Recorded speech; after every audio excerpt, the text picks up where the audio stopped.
Hello everyone, my name is Emmanuel Perio. I'm a Tier 3 VTuber. For anyone who doesn't know me, it's good to see you all here. I hope you're doing well, and welcome to the Persona 3 Portable stream. It's good to see you all here. I hope you're doing well, and I hope you have a good time here with us. Also, give me a sec. For some reason, the game is not showing up. A lot of stuff going on, sorry. Alright, here we go. Let's see. Also, let's see. I see Nixter's here. Wait, Lady First Redeem smiles on me once more. Nice. Congrats again first. Again, Nixter. It's good to see you. Hope you're doing well, and hope you have a good time here. Also to see Marek, T. Schmidt. Ty, hello. I was literally just thinking about you the other day. Well, it's good to see you. Ekebert, it's good to see you. Hope you're doing well, and hope you have a good time here with us. Hope you're having a good day today. Alright, give me a sec. Hold on. I don't know why the game isn't showing up right now. Okay. Hold on.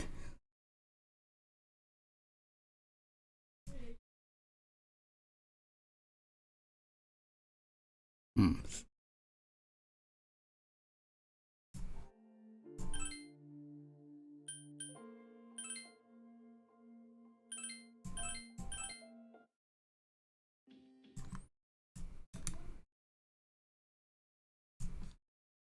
Wait, hold on.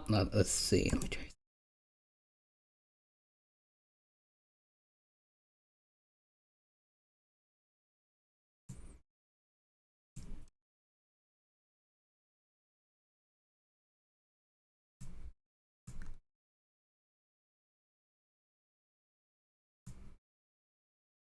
Hold on.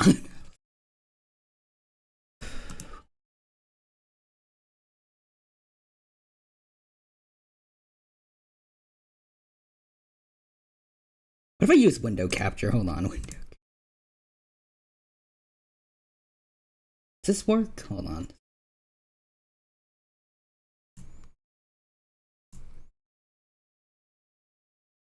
Hold on. I think it's above me. There we go.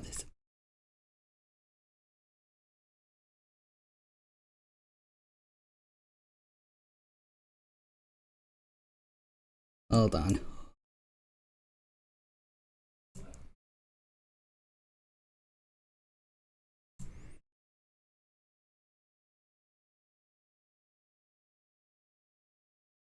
Oh, there we go.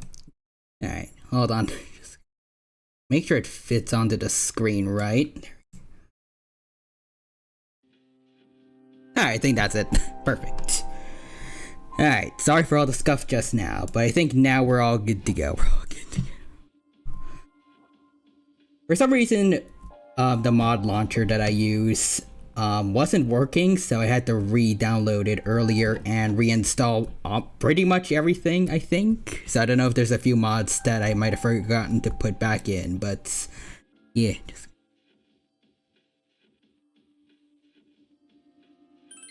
I think now we can return to the dorm. Return to the dorm.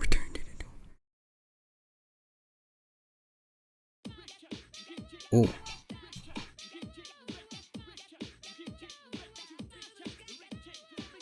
Well, that's not gonna go well, because I'm pretty sure I remember we didn't do the culture festival last, at least not in Reload.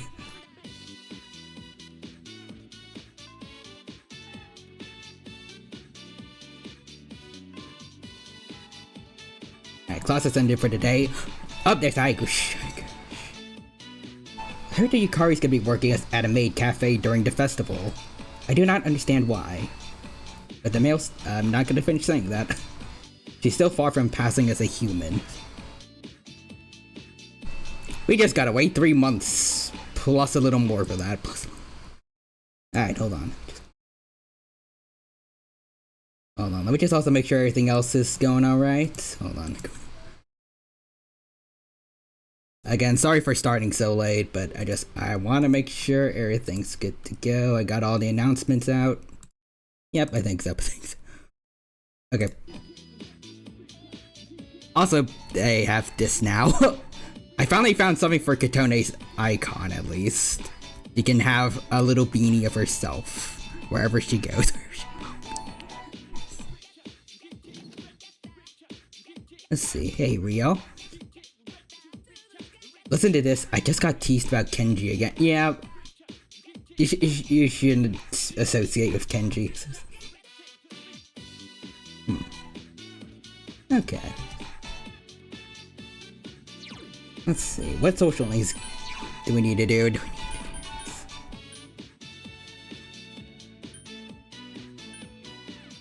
Maybe the librarian. Let's see if she's here.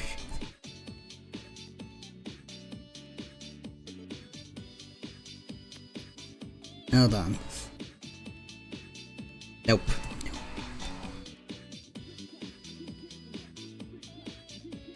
Anyone over here? Nope.